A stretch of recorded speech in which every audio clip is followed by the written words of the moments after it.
Olá! Hoje a gente vai mergulhar numa história que, olha, tem tudo para ser a novela do verão no futebol sul-americano. De um lado, um gigante continental, o Boca Juniors, que parece desesperado por um artilheiro. Do outro, um ídolo improvável, né? Um argentino de 37 anos que virou rei no Rio de Janeiro, Pablo Vegetti, o centroavante do Vasco. E o timing é tudo nessa história. A gente está falando do finalzinho de dezembro de 2025, a janela de transferências está quase abrindo, os telefones dos dirigentes não devem parar.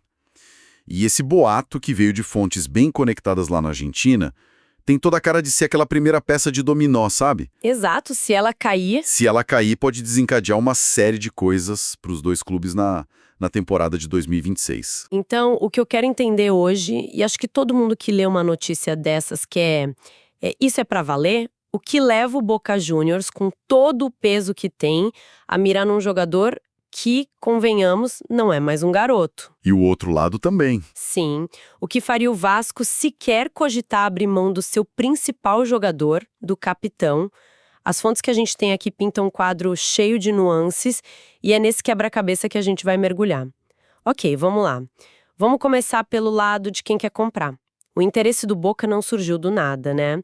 As fontes deixam muito claro que a busca por um centroavante virou quase uma obsessão em La Bombonera. Parece que a diretoria, com o Riquelme à frente, olhou por elenco e sentiu que falta um matador ali. E essa obsessão, pelo que eu entendi, foi forjada numa frustração, né? Exatamente, uma obsessão forjada num fracasso recente e um fracasso bem dolorido para eles. Antes de o nome do Vegetti aparecer, o grande alvo era o colombiano Miguel Borja. E aqui tem uma pitada de rivalidade que apimenta tudo. Ah, sim, porque o Borja... Tinha acabado de ser dispensado pelo River Plate. Seria uma contratação de impacto, sabe? Tirar um jogador do maior rival. Mas o plano deu completamente errado. O Borja recusou a oferta do Boca e preferiu ir para o México. Ou seja, tomaram um não em praça pública. Isso deve ter aumentado a pressão. E é nesse cenário que o Vegetti entra. Uma das fontes que eu li chama essa possível contratação de uma decisão ousada. E eu fiquei com essa palavra na cabeça. Ousada. Para mim, contratar um cara que, mesmo com 37 anos, acabou de fazer 27 gols no Brasileirão... Parece mais pragmático, né? Sim, pragmático. Até inteligente. O que tem de tão ousado aí? Olha, eu acho que o ousado se aplica em duas frentes. A primeira é a mais óbvia, a idade. No futebol de hoje, um clube do tamanho do Boca investir num atleta de 37 anos é ir na contramão do mercado, que busca jovens com potencial de revenda. É uma aposta só no agora. É uma aposta 100% no presente, no impacto imediato. Não existe plano de longo prazo com o Vegetti. Não existe a chance de recuperar o investimento lá na frente. É comprar os gols que ele pode entregar em 2026 e ponto final. É um contrato de performance, basicamente. Venha, resolva nosso problema por 1 ou 2 anos. Exato. Mas a segunda frente da ousadia, e para mim a mais relevante, é o tamanho do desafio de tirar esse jogador do clube dele. As fontes não dizem apenas que ele é um jogador do Vasco. Elas usam a palavra amado. Amado no Vasco da Gama. E isso faz toda a diferença. Muita. Tirar um ídolo, um capitão, com esse nível de conexão com a torcida, é uma operação de alto risco. Não é só dinheiro, envolve mexer com o emocional de um clube inteiro. E essa disposição do Boca em entrar nessa briga mostra o tamanho do desespero deles. Eles não querem uma promessa, eles querem uma certeza. E os 27 gols do Vegetti são o mais perto de uma certeza que eles podem encontrar agora. Ok, então o lado do Boca tá claro. Eles precisam de um matador para ontem e estão dispostos a comprar uma briga por isso. Mas o que me deixou realmente intrigada nas fontes foi o lado do Vasco. A gente pensa, poxa, o cara é ídolo, artilheiro, por que o clube o venderia? E a resposta é muito, mas muito mais complicada do que parece. É um cenário de múltiplas camadas. Primeiro, vamos dar a dimensão do que ele representa lá. Os números de 2025 que as fontes trazem são impressionantes. 65 jogos, 27 gols, 2 assistências. Isso não é só bom, é estatística de protagonista absoluto. Uma reportagem o coloca como um dos atacantes mais eficientes do Vasco neste século. Uau! Isso explica a idolatria. Ele chegou e resolveu um problema crônico do time. A torcida o abraçou de um jeito. Certo. Esse é o Vegete Monumento, a figura que a torcida defende com unhas e dentes. Mas aí, as notícias dos bastidores começam a vazar. E elas contam uma história bem diferente. Tem um relatório do dia 28 de dezembro dizendo que, apesar das sondagens, o próprio Vegete não tem interesse em sair. Parece uma declaração de amor, né? Fim de papo. Só que não. Pois é, porque, ao mesmo tempo, pipocam outras informações. O Curitiba também aparece nas fontes como interessado, fazendo consultas. E aí surge um rumor bem específico do dia 23 de dezembro que adiciona uma nova variável: o técnico Fernando Diniz. Essa parte é muito estranha. A informação diz que se o Diniz continuar no comando em 2026, o Vegete poderia ser emprestado para o Curitiba, e com o Vasco pagando parte do salário. O que não faz sentido nenhum. Por que o clube emprestaria seu artilheiro pagando para ele jogar em outro lugar? Fica ainda mais confuso quando, um dia antes, em 22 de dezembro, um jornalista crava com todas as letras que o Vasco aceita negociar o jogador. Então, em questão de dias, a gente tem: ele não quer sair, pode ser emprestado se o técnico ficar e o clube topa vender. Parece um hospício. Como a gente junta essas peças? Deve ter uma peça-chave aí no meio. Tem. E a peça-chave que conecta tudo isso e que as fontes apontam como o centro da questão é o contrato dele. O vínculo do Vegete com o Vasco vai até dezembro de 2026.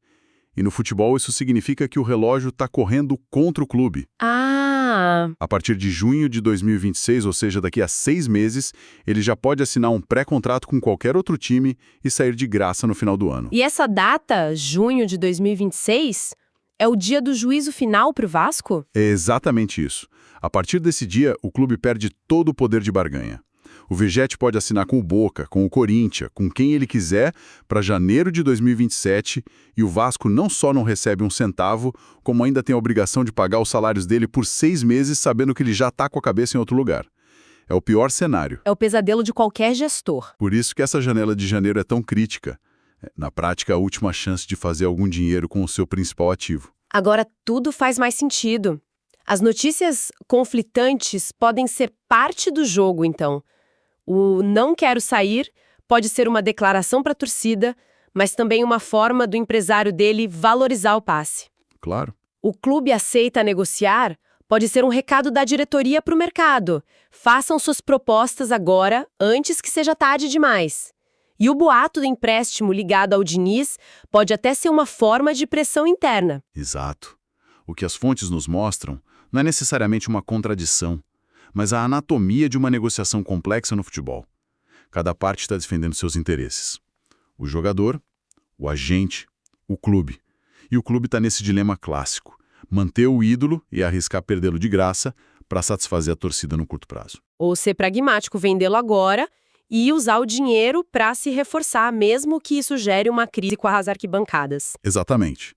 Uma das fontes, inclusive, especula abertamente que ele não deve permanecer após o fim do contrato, o que reforça essa visão de que a saída é quase uma inevitabilidade do ponto de vista do negócio. Certo, o cenário está montado, o Boca desesperado, o Vasco nessa encruzilhada financeira e contratual, mas na prática, em que pé estamos? Quão real é essa possibilidade hoje? O Riquelme já ligou para o Vasco?